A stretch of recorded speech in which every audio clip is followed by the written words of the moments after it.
மின்னம்பலம் நேயர்களுக்கு வணக்கம். நம்முடைய மின்னம்பலம் மீடியா சார்பாக ஒரு மெகா சர்வே எடுத்திருந்தோம். தமிழ்நாடு சட்டப்பேரவை தேர்தல் 2026 ஒட்டி ஒவ்வொரு சட்டசபை தொகுதியிலும் முன்னணி யார், வெற்றி நிலவரம் எப்படி இருக்கிறது, எந்தெந்த தொகுதிகளில் கடுமையான போட்டி இருக்கிறது என்பது குறித்த காணொளிகளை கடந்த ஒரு வார காலமாகவே நாங்கள் வெளியிட்டு கொண்டிருக்கின்றோம். ஆக தமிழக அரசியல்ல என்ன திடீர் திருப்பம் ஏற்பட போகிறது, யாருக்கு எத்தனை சீட், ஆட்சி அமைக்க போவது யார், இந்த கேள்விகள் எல்லாம் ஒவ்வொரு வாக்காளருடைய மனதிலும் எதிரொலித்து கொண்டே இருக்கின்றது. ஆக ஒட்டுமொத்தமாக எந்தெந்த கட்சிகள் எந்தெந்த தொகுதிகளில் வெற்றி பெறப் போகின்றது, எந்த கட்சிகளுக்கு எவ்வளவு சீட் என்பது குறித்த முடிவுகளை பார்க்க போகின்றோம்.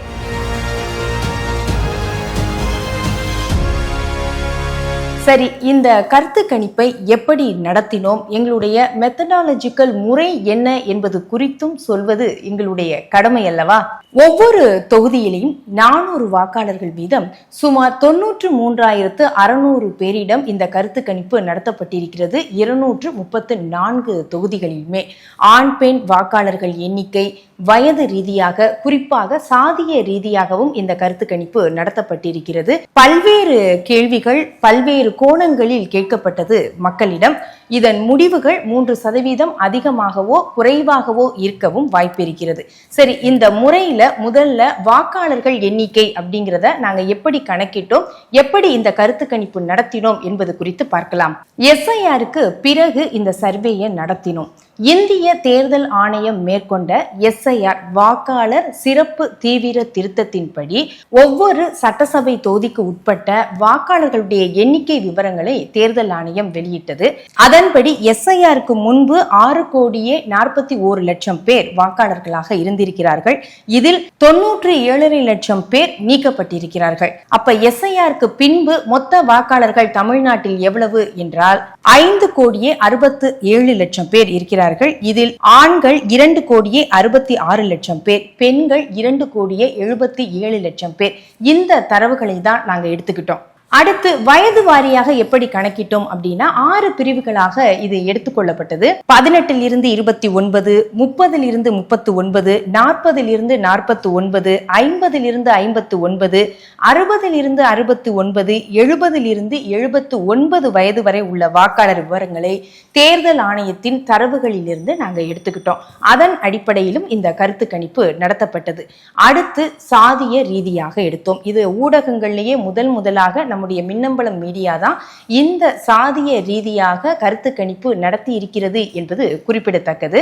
இல்ல கடந்த பொது தேர்தல்களிலே தமிழ்நாட்டில் பார்த்தோம் அப்படின்னு சொன்னா சாதிய ரீதியாக வேட்பாளர்களை நிறுத்துவது, ஒவ்வொரு தொகுதியிலும் எவ்வளவு சாதியினர் இருக்கிறார்கள், அவர்களுடைய தாக்கம் என்ன, பெரும்பான்மையினருடைய தாக்கம் என்ன, அதில் இருக்கக்கூடிய மற்ற சாதிகளுடைய தாக்கம் என்ன என்பதெல்லாம் கடந்த தேர்தலுடைய வரலாறாக இருக்கிறது. நாங்க இந்த கருத்து கணிப்பு நடத்தும் போது கடந்த 5 தேர்தல்கள்ல நடந்த மாற்றங்களை மட்டும் எடுத்துக்கிட்டோம். ஒவ்வொரு சட்டப்பேரவை தொகுதிகளிலையும் எவ்வளவு சாதியினர் இருக்கிறார்கள், அதில் பெரும்பாலானோர் எந்த சாதியை சேர்ந்தவர்களாக இருக்கிறார்கள், வேட்பாளர்கள் எந்த சாதியில் நிறுத்தப்பட்டு அவர்களுடைய வெற்றி வாய்ப்பு எப்படி இருக்கிறது, இந்த சாதியினருடைய தாக்கம் எப்படி இருக்கிறது என்பது குறித்தெல்லாம் துல்லியமாக நாங்க இந்த சர்வேல கணித்தோம். உதாரணமாக தமிழ்நாடு முழுவதும் இஸ்லாமியர்கள் 7.5% பேர் இருப்பதாக தரவுகள் சொல்கின்றன. ஆனா ஒரு 30 சட்டசபை தொகுதிகளில் பார்த்தோம் அப்படின்னா அந்த இஸ்லாமியர்களுடைய எண்ணிக்கை 15%க்கும் அதிகமாக இருக்கிறது. அப்ப அவங்களுடைய விகிதாச்சாரத்திற்கு ஏற்ப நாங்க இந்த சர்வே சாம்பிளையும் நாங்க அதிகரிச்சுக்கிட்டோம். இந்த முறைகள்ல தான் எங்களுடைய கருத்து கணிப்பு நடத்தப்பட்டிருக்கிறது. அதை ஒட்டித்தான் நாங்க வீடியோக்களையும் வெளியிட்டு கொண்டிருக்கின்றோம். ஆக முக்கியமான கட்டத்திற்கு வருகின்றோம். உங்களுடைய ஆர்வம் புரிகிறது. தமிழ்நாடு சட்டமன்ற தேர்தல் 2026 கருத்து கணிப்பு எங்களுடைய சர்வேயின் படி யாருக்கு எத்தனை சீட், எந்த தொகுதிகளில் வெற்றி பெறுகிறார்கள் அப்படின்னு பார்த்தோம்னா திமுக கூட்டணி 167 தொகுதிகளில் வெற்றி பெற வாய்ப்பிருக்கிறது. அதிமுக கூட்டணி 65 தொகுதிகளில் வெற்றி பெற வாய்ப்பிருக்கிறது. தமிழக வெற்றி கழகம் ஒரு தொகுதியில் வெற்றி பெற வாய்ப்பிருக்கிறது. நாம் தமிழர் கட்சி இந்த முறையும் அவர்களுக்கு வாய்ப்பு இல்லை என்பது கருத்து கணிப்பில் தெரிய வருகிறது.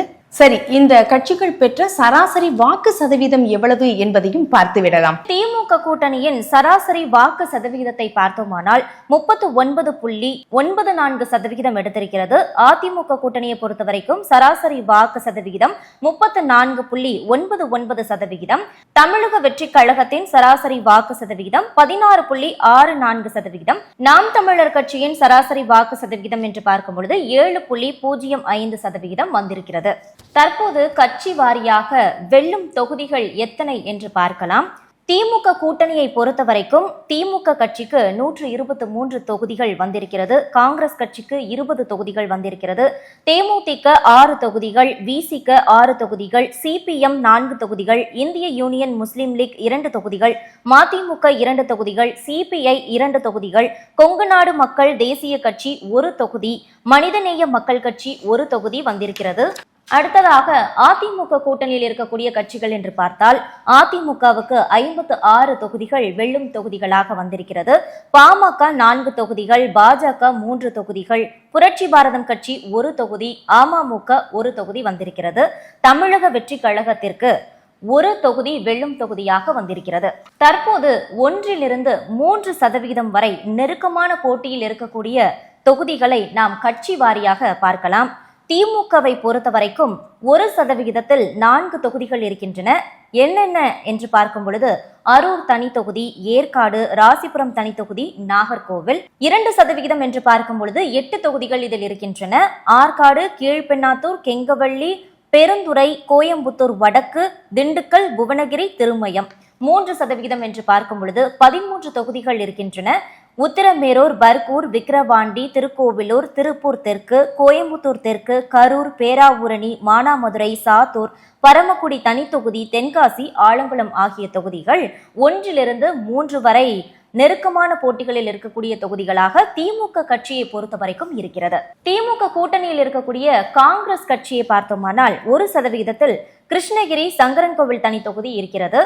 3% சோளிங்கர், சிங்காநல்லூர் ஆகிய தொகுதிகள் இருக்கின்றன. தேமுதிகவை பொறுத்த வரைக்கும் 3% குடியாத்தம், போலூர், சேலம் மேற்கு ஆகிய 3 தொகுதிகள் இருக்கின்றன. விசிகவை பொறுத்த வரைக்கும் 2% திருப்போரூர், பன்ருட்டி ஆகிய 2 தொகுதிகள் இருக்கின்றன. சிபிஐ கட்சி 2% 1 தொகுதி, அதாவது பவானிசாகர் தனி தொகுதி இருக்கிறது. கொங்குநாடு மக்கள் தேசிய கட்சியை பொறுத்த வரைக்கும் 3% 1 தொகுதி, திருச்செங்கோடு தொகுதி இருக்கிறது. ஆக மொத்தமாக 1% 6 தொகுதிகள், 2% 11 தொகுதிகள், 3% 19 தொகுதிகள் வருகின்றன. அடுத்ததாக அதிமுக கூட்டணி கட்சிகளை பார்க்கும் பொழுது அதிமுகவை பொறுத்த வரைக்கும் 1-3% நெருக்கமான போட்டியில் இருக்கக்கூடிய தொகுதிகள் அப்படின்னு பார்த்தா 1% 7 தொகுதிகள் வருகிறது. வேளச்சேரி, மதுராந்தகம் தனி தொகுதி, அந்தியூர், பல்லடம், சிவகங்கை, கடையநல்லூர், கன்னியாகுமரி ஆகிய தொகுதிகள். 2% திருவொற்றியூர், ஆரணி, செய்யாறு, வானூர் தனி தொகுதி, ஓமலூர், மேட்டூர், சேந்தமங்கலம் தனி தொகுதி, பரமத்தி வேலூர், வால்பாறை தனி தொகுதி, நத்தம், சிதம்பரம், சிவகாசி ஆகிய 12 தொகுதிகள் வருகின்றன.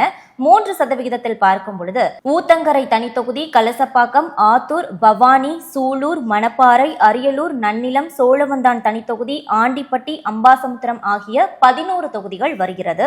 அதிமுக கூட்டணியில் இருக்கக்கூடிய பாமக கட்சியை பொறுத்த வரைக்கும் 1% 1 தொகுதி, அதாவது செஞ்சி தொகுதி, 2% 1 தொகுதி, ஜெயங்கொண்டம் தொகுதி வருகின்றது. பாஜகவை பொறுத்தவரைக்கும் 2% 1 தொகுதி, தளி தொகுதி மட்டும் வருகிறது. 3% மதுரை தெற்கு தொகுதி வருகிறது. புரட்சி பாரதம் கட்சியை பொறுத்தவரைக்கும் 1% கீழ் வைத்தினன்குப்பம் தொகுதி வருகிறது.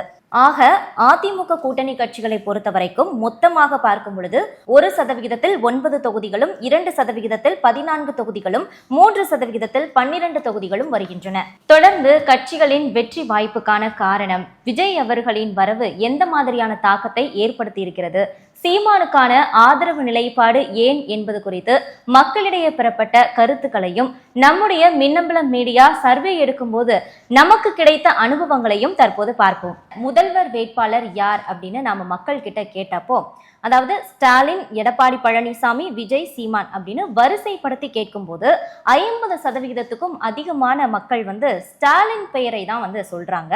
ஸ்டாலின் வந்து ஒரு நல்ல சிஎம் வேட்பாளர், நல்ல முதல்வர், நன்றாக செயல்படக்கூடியவர் அப்படின்னு சொல்லிட்டு பாராட்டு பத்திரங்களை வந்து மக்கள் கொடுக்கறாங்க அப்படின்னு தான் சொல்லணும். இதற்கு காரணம் என்ன அப்படின்னு நம்ம பார்க்கும் பொழுது, அந்த குடும்பங்கள் அரசினுடைய ஏதோ ஒரு திட்டத்தால ஏதோ ஒரு வகையில பயனடைந்திருக்கிறாங்க அப்படின்றதும் பார்க்கப்படுகிறது. இந்த இடத்துல நாம இன்னொரு விசித்திரமான விஷயத்தையும் பார்க்க வேண்டியிருக்கு. ஸ்டாலின் முதல்வர் ஆகணுமா அப்படின்னு கேட்கும் பொழுது ஆம் என்று சொல்லக்கூடிய பெரும்பாலானோர் திமுக ஆட்சிக்கு வரணுமா அப்படின்னு கேட்கும் பொழுது மாற்று கட்சியை நாங்கள் தேர்வு செய்வோம் அப்படின்னு ஒரு 6% வாக்காளர்கள் தெரிவிக்கிறாங்க.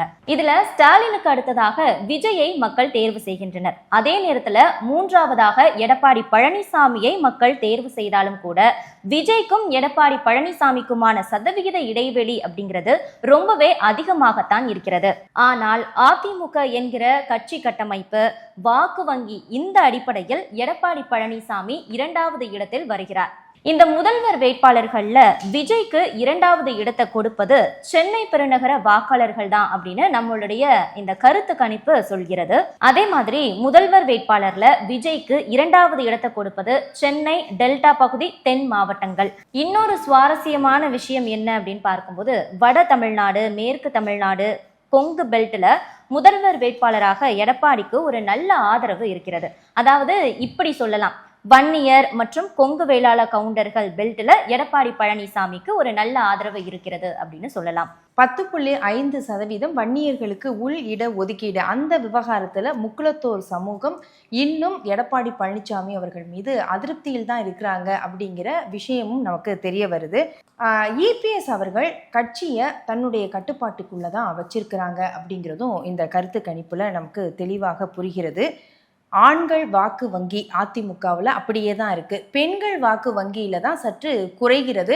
அதுவும் மகளிர் உரிமை தொகை, பெண்கள் நலத்திட்டங்கள் திமுக ஆட்சியில கொண்டு வந்ததுனால கொஞ்சம் ஷிஃப்ட் ஆகுறாங்க பெண்கள் அதிமுக டு திமுகவுக்கு. அடுத்து அவங்களுடைய கூட்டணியில யார் யார் பலம்னு பார்க்கும்போது, அமமுக இப்ப அதிமுக கூட்டணியில இணைந்திருக்கிறதுனால டெல்டா, தென் மாவட்டங்கள்ல கொஞ்சம் பலம் சேர்க்கிறாரு டிடிவி. சசிகலா அவர்களுடைய இம்பாக்டும் இந்த சில தொகுதிகளில் இருக்கு. அவங்க புது கட்சி ஆரம்பிச்சு வேட்பாளர்களை நிறுத்தி இருக்கிறாங்க. குறிப்பா திருமங்கலம், முதுகுளத்தூர், சாத்தூர் தொகுதிகளில் சுமார் 10,000 வாக்குகள் வரைக்கும் எடுக்கிறாங்க சசிகலா அவர்களுடைய வேட்பாளர்கள். இது அதிமுக வெற்றியை பாதிப்பதற்கும் வாய்ப்புகள் இருக்கிறது. பாரதிய ஜனதா கட்சியை பொறுத்த வரைக்கும் அதிமுக கூட்டணியில் இருக்கக்கூடிய பாரதிய ஜனதா கட்சி கன்னியாகுமரி, மேற்கு மாவட்டங்கள்ல பலம் சேர்க்கிறாங்க கூட்டணிக்கு. ஆரம்பத்துல திமுக வெர்சஸ் டிவிகே, விஜய் அவர்கள் சொல்வது போல அப்படியே ஒரு களம் கட்டமைக்கப்பட்டது போன்ற ஒரு மாயை இருந்தது. ஆனா எப்போது இந்த பிரச்சார களம் சூடு பிடிக்க ஆரம்பித்ததோ தற்போது களம் திமுக வெர்சஸ் அதிமுக என மாறுகிறது. இருமுனை போட்டியாகத்தான் இருக்கிறது. வாக்கு சதவீதத்தை விஜய் அவர்கள் பெறுகிறாரே தவிர போட்டின்னு பார்க்கும்போது களத்துல இவர்கள் இருவரும் தான் முன்னிலையில் இருக்கிறார்கள் அப்படிங்கிறதையும் நம்ம பார்க்க முடிந்தது. மக்களுடைய எண்ணங்களும் அதுவாக பிரதிபலித்தது. ஆக முதல்வர் வேட்பாளர் யார் அப்படின்னு நம்ம கேட்கும் பொழுது ஸ்டாலின், விஜய், எடப்பாடி பழனிசாமி என்ற கருத்துக்கள் நமக்கு கிடைக்கிறது. அடுத்தது விஜய் இந்த தேர்தலில் என்ன தாக்கத்தை ஏற்படுத்துவார் அப்படிங்கிறது ஒரு $1 பில்லியன் கேள்வியாக இருந்தது. இது குறித்தும் மக்களிடம் நம்ம கேள்விகள் கேட்டோம். அவர்களுடைய கருத்துக்களின்படியே பார்த்தோம் அப்படின்னா, விஜய் இந்த தேர்தலில் ஒரு முக்கியமான தாக்கத்தை ஏற்படுத்துவார் என்பதை நாம் ஏற்றுக்கொள்ளத்தான் வேண்டும், மறுக்க முடியாது. இதை எந்த அடிப்படையில் நாங்கள் சொல்கிறோம் என்றால், விஜய் பெற்றிருக்கக்கூடிய அந்த வாக்கு சதவீதம் அடிப்படையில் தான் இதை நாங்கள் சொல்கிறோம். விஜயகாந்த் அதிகபட்சமாக 8.3% வாங்கியவர். ஆனால் விஜய்க்கு பார்த்தீங்கன்னா இது அப்படியே 2 மடங்காகிறது. 16%க்கும் அதிகமான வாக்குகளை பெறுகிறார் விஜய் என்பதும் குறிப்பிடத்தக்க ஒன்றாக இருக்கிறது. தமிழ்நாட்டில் 3வது அணி எப்பவுமே இவ்வளவு தூரம் ஒரு வாக்குகளை வாங்கியதாக ஒரு சரித்திரமே கிடையாது. அப்போ இது தமிழக அரசியல்ல ஒரு திருப்பமாகத்தான் பார்க்கப்படுகிறது. சரி, விஜய்க்கான ஆதரவு எங்க இருக்கிறது அப்படின்னு நாங்க பார்த்தோம். அதுல செல்போன் அதிகமா பயன்படுத்துபவர்களிடம், குறிப்பாக ரீல்ஸ் போடுறவங்களையும் சரி, அந்த ரீல்ஸை ரசிக்கிறவங்களும் சரி, விஜய்க்கு ரொம்பவே ஆதரவாக இருக்கிறாங்க. நகரங்கள்ல விஜய்க்கு பெருமளவு ஆதரவு இருக்கிறது. குறிப்பாக முதல் முறை வாக்காளர்கள் 18 முதல் 29 வயது வரை உள்ளவர்களிடம் விஜயுடைய தாக்கம் இருக்கிறது. அவர்கள் விஜய்க்கு ஆதரவாக இருக்கிறார்கள். அடுத்தடுத்த கட்டங்கள்ல நம்ம வயது வாரியாக எடுக்கிறோம் இல்லையா, அப்போ இது கொஞ்சம் குறைந்து கொண்டே வருகிறது.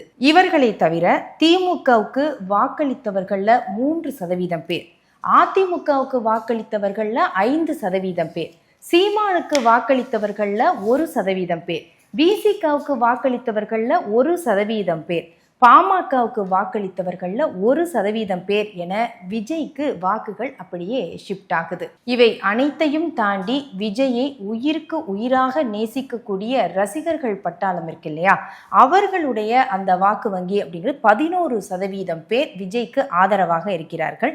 ஆக பல்வேறு கட்சிகள்ல இருந்தவங்க தான் இப்போ விஜய் கட்சிக்கு ஷிஃப்ட் ஆகி வர்றாங்க.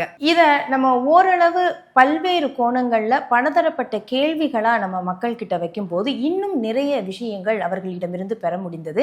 அதுல ஒண்ணுதான் மாற்றத்துக்கான முழக்கம் அப்படிங்கிறது. நம்முடைய தமிழக அரசியல்ல மாற்றத்துக்கான ஒரு வரவு அப்படின்னு பார்க்கும்போது எப்பவுமே அவர்களுக்கு நல்வரவாகவே இருந்திருக்கிறது. 1987 எம்ஜிஆர் அவர்கள் மறைந்த பின்னர் 1989 தேர்தலின் போது திராவிட கட்சிகளுக்கு மாற்று என்ற முழக்கத்தை தான் ஜி.கே. மூப்பனார் அவர்கள் வைத்தார். அப்போது பிரதமராக இருந்த ராஜீவ்காந்தி அவர்கள் தமிழ்நாடு முழுவதும் சுற்றுப்பயணம் செய்து சூறாவளி பிரச்சாரம் செய்தார். கிராமங்களை எல்லாம் தேடி தேடி போய் பிரச்சாரம் செய்தார் ராஜீவ்காந்தி அவர்கள். காங்கிரசும் தனித்தே போட்டியிட்டது, ஆனால் வெற்றி பெற முடியவில்லை. ஆக அவருக்குன்னு அந்த ஒரு எதிர்பார்ப்பு இருந்தது மாற்றுக்குன்னு. அதற்கு பிறகு வைகோ அவர்கள், விஜயகாந்த் அவர்கள், சீமான் அவர்கள், கமல்ஹாசன் அவர்கள் என அந்த பட்டியல் நீண்டு கொண்டேதான் போனது. அந்த மாற்றத்துக்கான வாக்கு சதவீதம் அப்படிங்கிறதும் தொடர்ந்து கொண்டேதான் இருக்கிறது. இந்த சதவீதம், இந்த மாற்றத்துக்குன்னு போடுறவங்களுடைய சதவீதம் ஒரு 5-6% வரை இருக்கும். ஆக இந்த முறை விஜய்க்கான ஆதரவுல இந்த மாற்றத்துக்கு அப்படின்னு போடக்கூடிய 5 முதல் 6% சேர்ந்திருக்கிறது.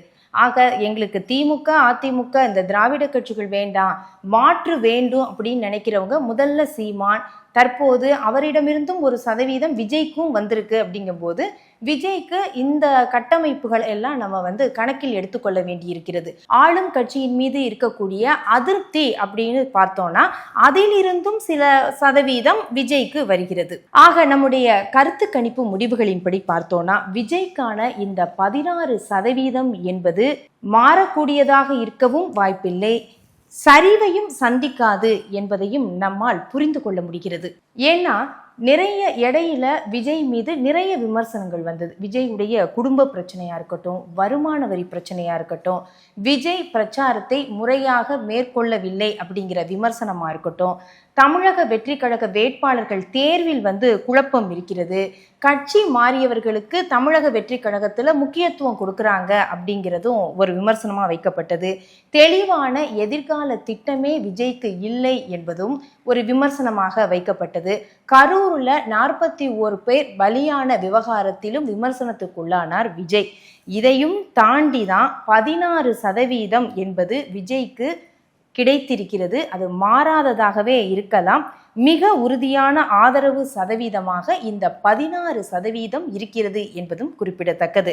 விஜய்க்கு தற்போது கிடைத்திருக்கக்கூடிய 16.6% வாக்குகள் என்பதும் குறையக்கூடிய சாத்தியம் இல்லை எனலாம். ஆக மாற்றத்துக்காக சமீபத்திய உதாரணமாக சொல்லக்கூடிய விஜயகாந்த் அவர்கள் வாங்கிய 8.3% விட 2 மடங்கு வாங்கி இருக்கிறார் விஜய் நம்முடைய கருத்து கணிப்பு முடிவுகளின்படி. அடுத்து சீமான் அவர்களுடைய நிலைத்த வாக்கு சதவீதம், இதையும் நாம் பேச வேண்டியிருக்கிறது. சீமானுடைய வாக்கு சதவீதத்தை நம்ம கவனமா பார்க்கணும். கடந்த 2021 தேர்தலில் நாம் தமிழர் கட்சி 6.6% வாங்கியது. இதே 2024 மக்களவை தேர்தலில் கொஞ்சம் அதிகரித்து 8.2% வாங்கியிருந்தது.